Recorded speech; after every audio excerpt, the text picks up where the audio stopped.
How to get the most out of telehealth.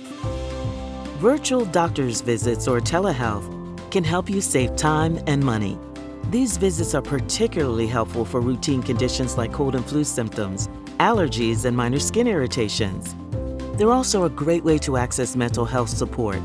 Here are 3 tips for getting the most out of your next telehealth appointment.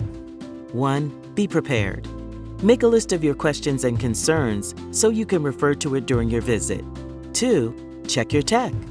You want to make sure your internet is working, your device's audio and video are working, your device is fully charged. 3. Find some privacy. Since you're going to be talking about personal health issues, try to find a quiet place to talk, free from distractions. Not all telehealth plans are built the same. Explore your options to find a plan that includes the care you need today. Interested in telehealth? Call a licensed insurance agent at 1-844-235-3206 or visit uh1.com for more information.